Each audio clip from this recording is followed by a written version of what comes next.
Hello, happy Swagger Sisterhood Saturday. This is your girl, Marilyn Monroe. And today I have someone super near and dear to me. And we'll talk about that later. But she is, and I'll read it because she has a list of things that she's just so great at. She's a dynamic woman who leads with her heart and purpose in areas of all her life and others. She's a brave, she's in mentoring and medicine and ministry.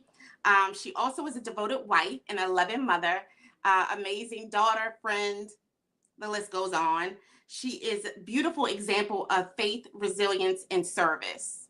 And that is my God sister, Shanae C. And you can actually say that last name, please. It's Shanae Chibwe. Thank you so much. D-Way, yes. Thank you so much for coming on and to be celebrated as you should in every Mm. way. And just obliging to the opportunity for me to spotlight you with Swagger Magazine. So thank you so much. Thanks for having me. Thank you, God, sis. I appreciate it. The platform, I appreciate this opportunity. So thank you. Absolutely. Absolutely. So, one of my first core questions to every spotlight is, what is sisterhood to you?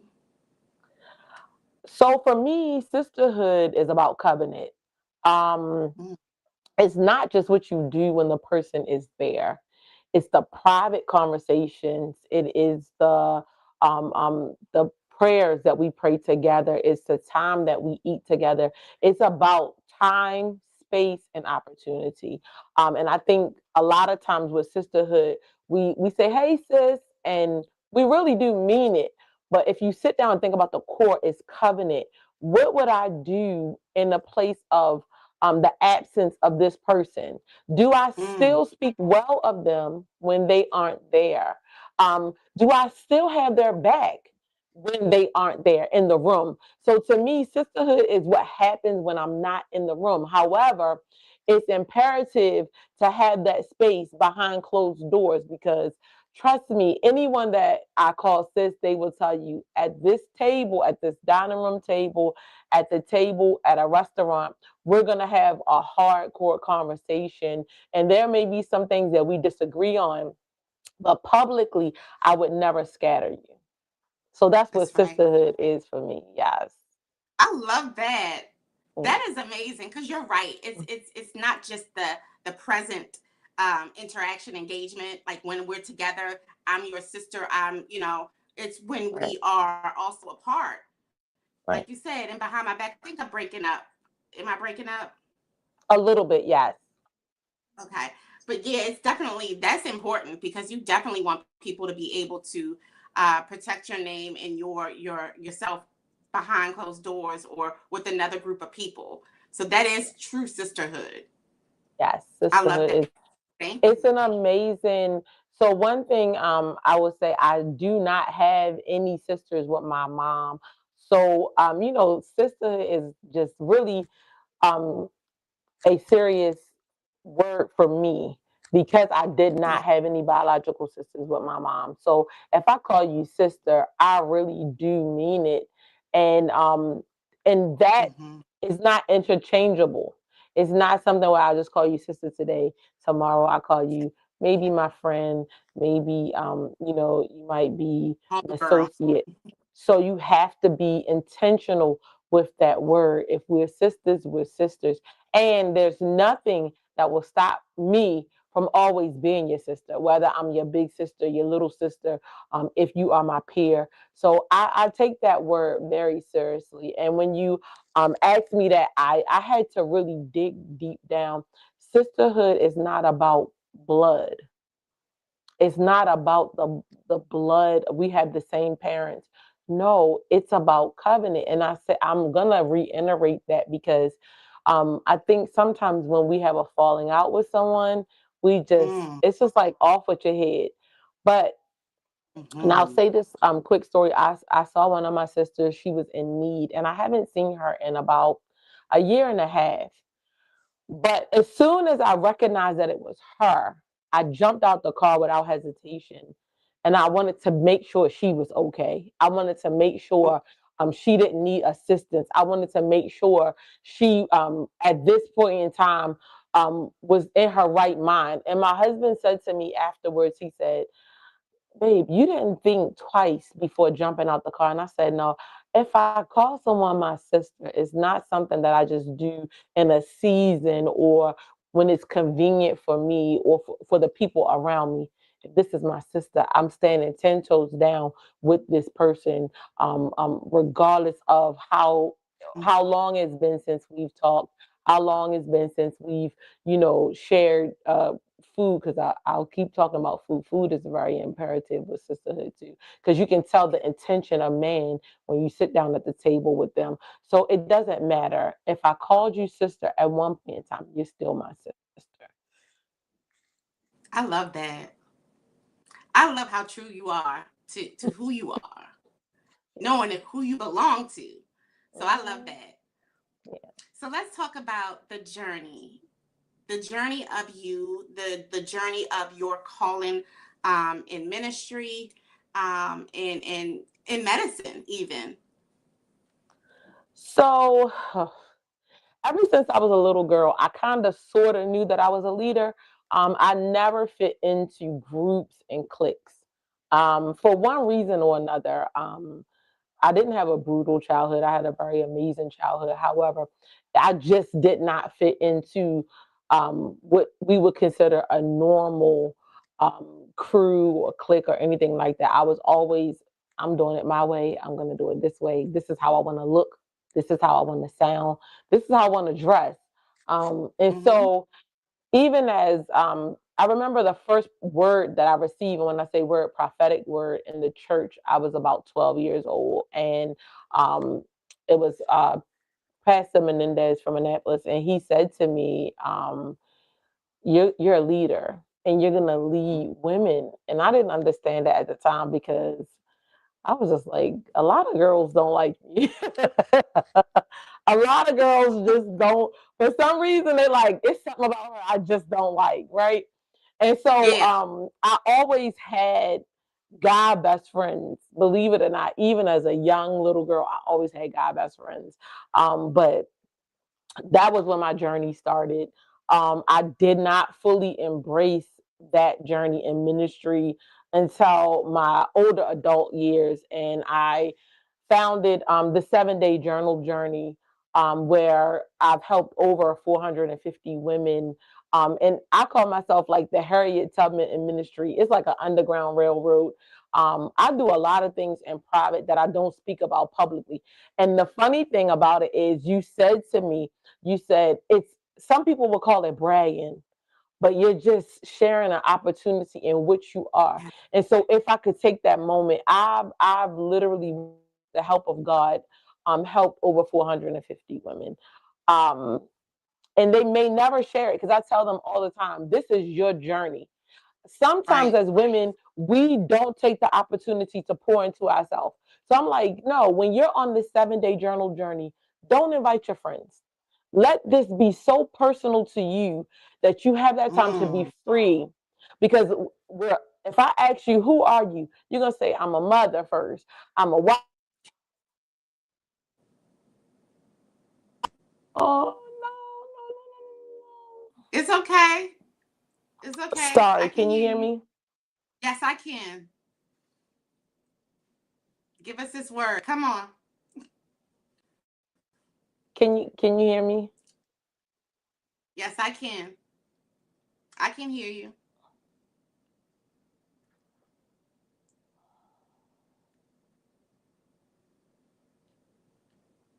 And with that, we'll wait until it clears up because she has an amazing journey. So we'll wait until it's clear.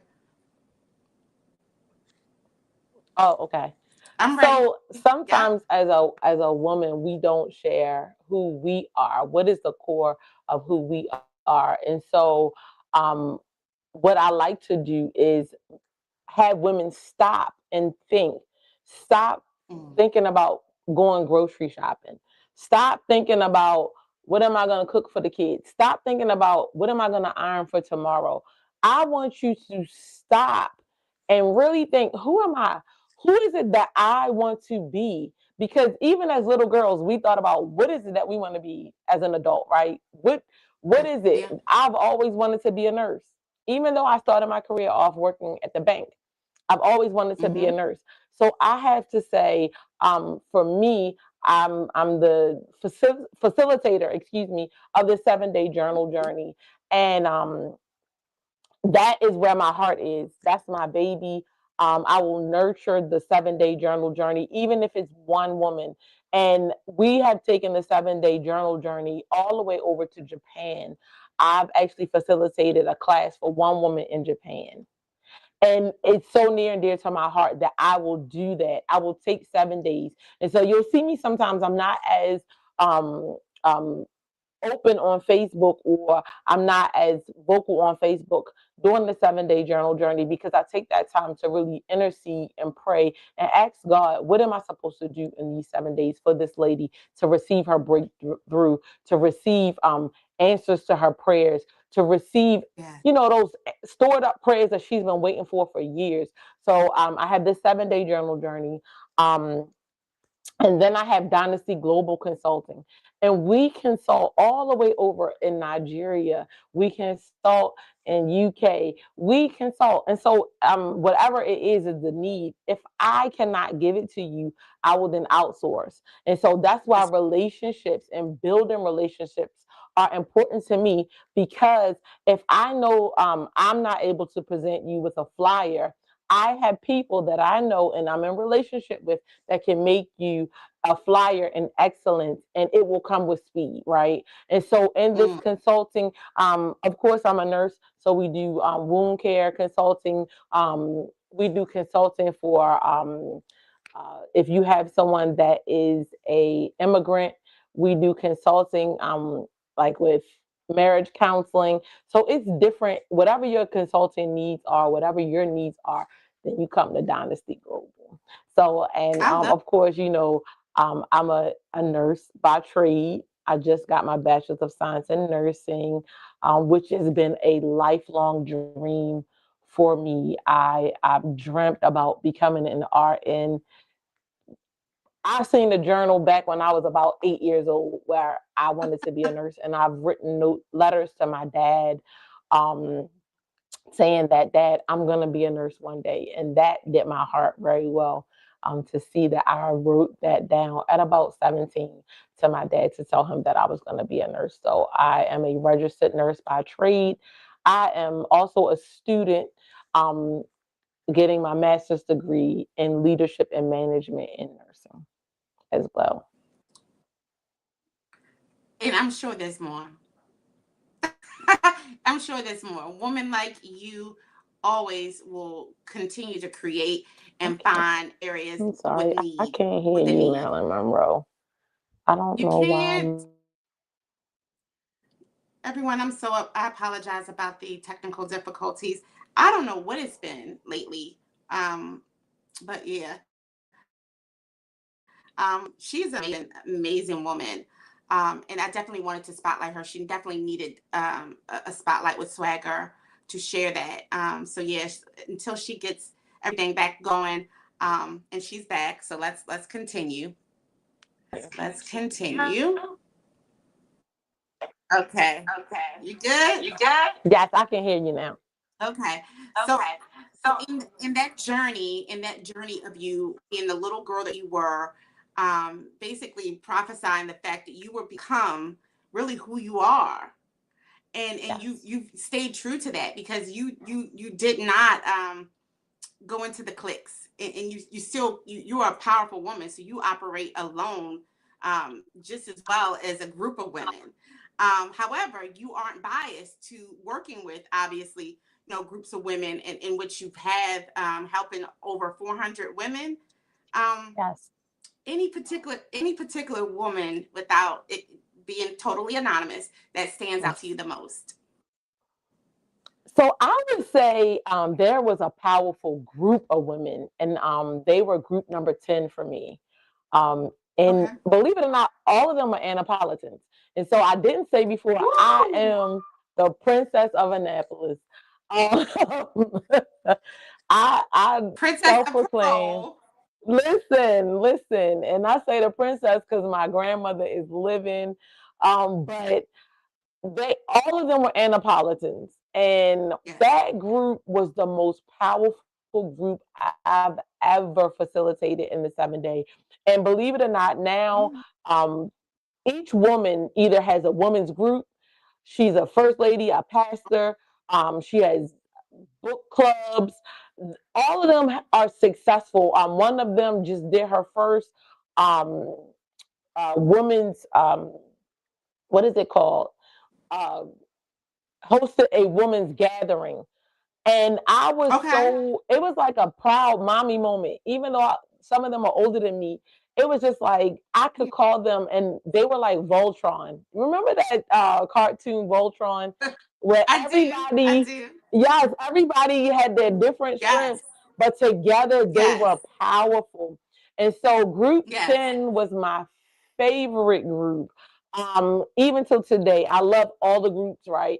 But 10, for Yeah. some reason, I don't know if it was because they were all from my hometown, but we had an opportunity to meet together, to pray together, and just for me to empower these women one on one in person because the 7 day is on Zoom. So that group, so today, the testimonies are still rolling in. And so I'm grateful to God for that group 10. So that would be the group that stood out the I most for love it. me. Yeah. Shout out to Annapolis and Parole specifically because that's where we both are from. So shout Yeah. out, yes, very much. Shout out to everybody there.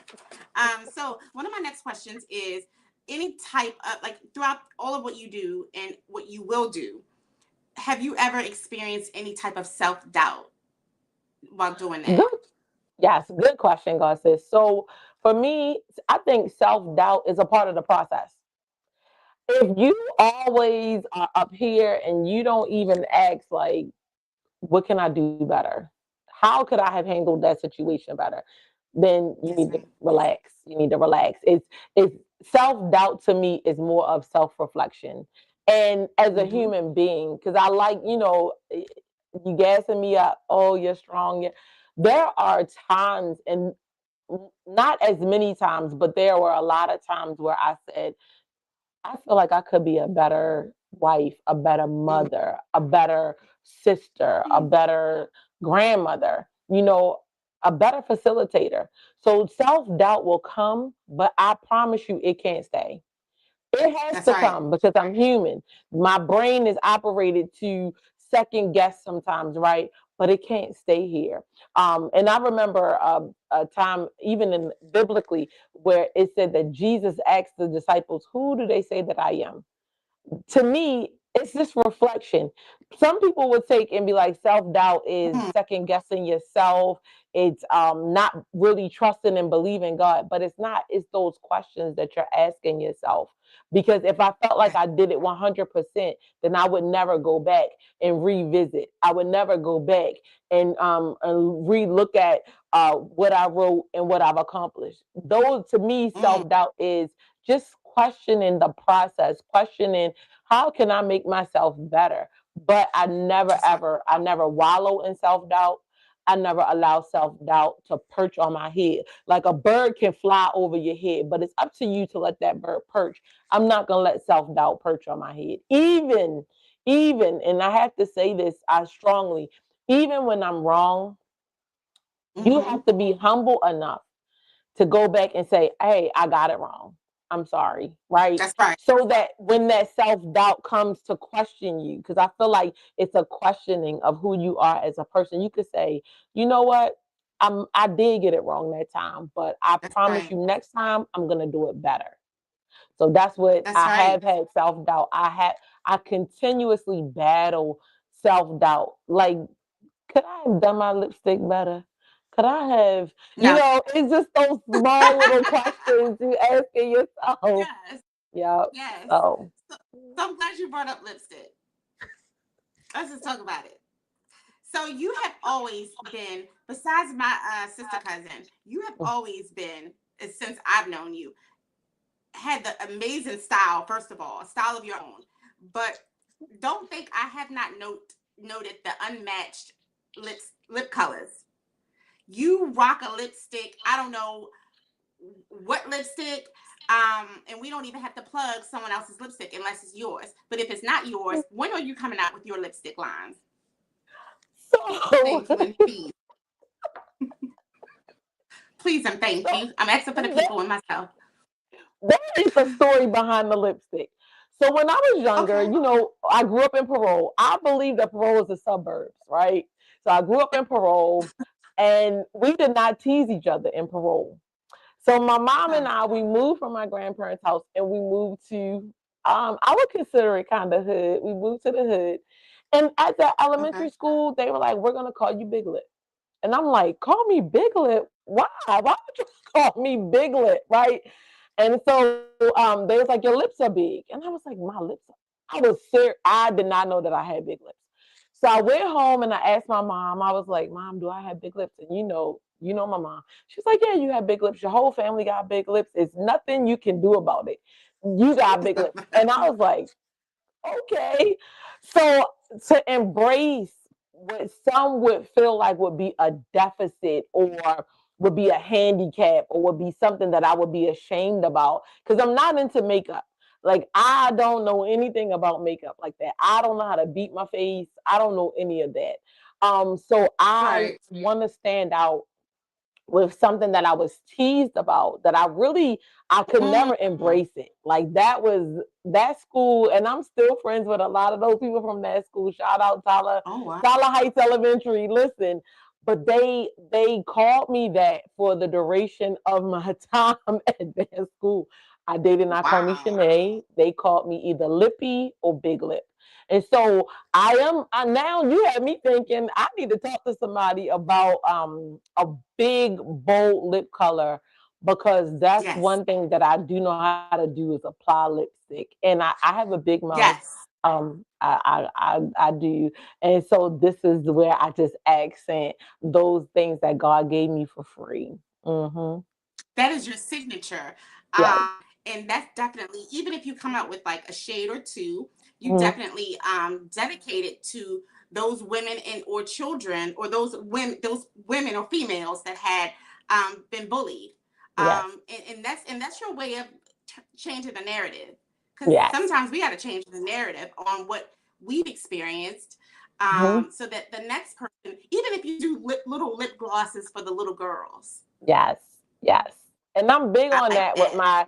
my nieces. They know when they come around, Auntie, can I have some lip gloss? Absolutely. We are lip gloss down. If You got that's to come all. up with. You have to come up. You have to come up with a line. Of course, you start off, and then I'm telling you, I will definitely be purchasing a couple of them. So, Thank mhm. you. Yes. Thank you. Okay. So let's talk about, as you mentioned a couple of times, about your younger self. Let's reflect on your younger self. And as a grown woman that you are now, and all that you know and have done now, what is something you would say to your younger self? So I definitely would tell my younger self to be wise in her decision making and know that Mm, every decision that you make, regardless of your age, you're gonna still have to carry that decision for the rest of your life. And every choice that you make, whether good or bad, it comes with yeah. some type of repercussions, and repercussions doesn't always have to be bad. It could be good repercussions, but I would tell my younger self to stick with a mentor, get a mentor, Mm, be active in your community groups, right? Be active, be mindful of who you are around because that is yeah. very, very important and it shapes your choices that you make even as a young girl. So I would tell my younger self to be careful of the decisions that you make now and make sure Yeah. they're age appropriate because I think a lot of decisions that I made as a young girl, they weren't age appropriate. I was acting Mm, like I was 32 when I was really 16, 17, right? I was making adult decisions at that age and it wasn't age appropriate. mm. I wish we all could have that like time to go back, but then I think it would mess up a few good things for us, now. Yeah, So it's a good thing you can actually reflect and let it go. yeah. So Swag Her is a national magazine for the intentional woman that keeps it real. That's their motto. And so, with intention, because you mentioned that word at the beginning, what are your intentional impact? Mm, I think my intentional impact is to always pour into someone, always to help. I'm very intentional on relationship. And so I would never want to steer someone in the wrong way.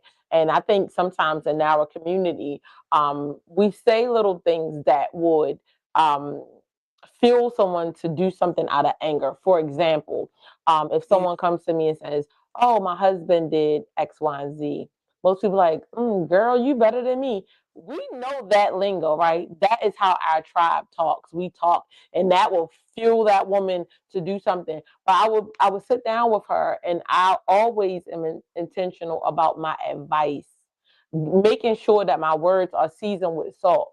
And even though listen, it's hard sometimes to give some good boom. I'm gonna tell you like it is, right? Because I may not Yeah. everything I advise you with, I may have missed the mark sometimes myself, right? But I always want to be Right. biblically sound. And so I'm intentional about being biblically sound in my advice and making sure my words are seasoned with salt. So that when that lady, or that even some men, when they leave my table, which means telephone, whatever the case, they would leave more wiser than they came. Awesome. I love that. I wish Yeah. I spoke to you years ago about some stuff, but we're here now. You can always redo. You can always redo. Let me tell you something. There is nothing that cemented into the ground until we no longer have breath. So if it's something that That's you want to redo, I'm always here. God says we can talk about it any day, anytime. And one thing I want to say is whatever happens at this table stays at this table, even with my husband. And so I do not pillow talk with my husband about what I do in ministry, even in the 7 day. I do mm, not talk to my husband about what goes on because I don't. I want that. I want my name to be attached to integrity. I do want to be that's very right. integral in everything that I do. I love that because you're right. Pillow talk is a thing, and it definitely sometimes not intentional, but it can get back. So you've mentioned so many times about um, the table, um, and your table, and eating, even like breaking bread with someone. Tell me more about your concept of that, because I know where you're going. I know what it's about, but I just love how you put it all together. Tell me about like your table. What does that mean for those who don't understand? So I enjoy cooking, and I cook all different types of dishes, African food, American food. But when you're invited, because you have to have an invitation to come and to sit with someone and eat with Mm-hmm. them, right? But when you're eating with someone, there's a level of trust there. And it's Yes. so funny because I didn't realize how much you have to trust somebody to eat their food, because Mm-hmm. I do not eat everybody's food, right? So No. I had to Right. realize how trustworthy you have to be to come. So if someone is invited to my home and they trust me enough to eat my food, I will trust them enough to sit down and pour my heart into them and hear their heart. So when you sit at the table with someone, and as we know, Mm-hmm. I do believe in the Bible. It was at that time that Jesus knew who Judas was to him. And he didn't stop what was going on. And so sometimes you will really, really see a person's heart and intention when you're eating with them. They will Wow. give Yes. you everything. I mean, biblically, a brother gave up his birthright over some soup. So if that food is really, really good, that person is gonna pour out everything, and you're gonna know their intentions for you. So that's where I like. I'm going at. Yes. Yes. I Mhm. love it.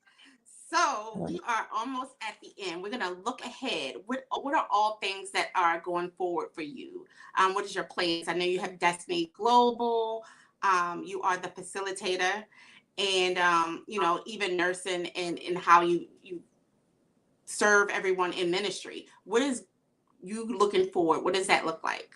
So moving forward, I mean, you guys should expect more of the 7 day, more of pouring into women's empowerment, women's help sessions, and it's just not for women in ministry.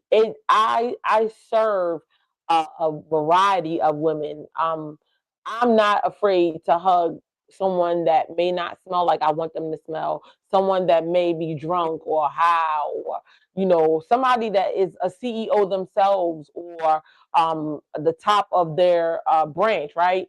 So you should Yes, expect to see me pouring into more women, um, be more active in the community, because I do love the community. I love giving to the community, speaking, empowering, mentoring younger women, because if you can catch them at that middle school age, and my heart yes, honestly is for teen moms, because it's important to teach them how to take care of their kids properly. I will say that. So look forward to me opening up a group home for teen moms. That is on my heart, and that is top notch to my list in Anne Arundel County. I definitely will be opening up a teen home for teen moms to help take care of their children and get them whole as a person, how to manage finances, how to take care of your children, and how to further your education. And so I'm tapping yes, into those community based programs moving forward. So if you see me out here in these streets giving back, it's because I know legacy I want to leave. What legacy I want my children, my grandchildren, my great grandchildren, and my husband to be proud of. Yeah. that's right. I love that. So you brought in women's empowerment, and speaking of women's empowerment, Swag Her is on February the 21st from 12 until 2 p.m.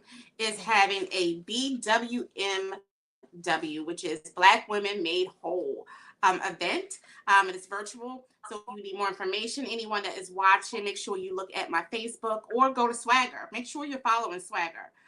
There's so great opportunities that they have for everyone. But it's definitely for the intentional woman who keeps it real. And again, I love that slogan. But make sure that you check out my Facebook. And Shanae, tell us where we can find you on social media. You can find me on Instagram, the Shanae Chibwe. You can find me on Facebook, Shanae Chibwe. I'm not really a TikTok girly. I do buy off the TikTok shop, but I am on TikTok. I am on YouTube. I need to be more active on YouTube, but I am on YouTube. I am on all social media platforms. If I could say, and I do with consulting, I do help monetize your pages. So if you are looking for monetization on any of those platforms, I am your girl. Come and check me out, because I know the ins and the outs and the plugs on how to get monetized. All right. You also, I love your content. Let me just give you and your husband a shout out with this content. You guys are always, I mean, I thought my boyfriend and I, we traveled and ate and just did all. Y'all really are in there. Y'all going places, picking up some sandwiches. It was like a burger or something the other day. I was like, they just have too much fun. Too much fun. So I I try to love get him to eat American food.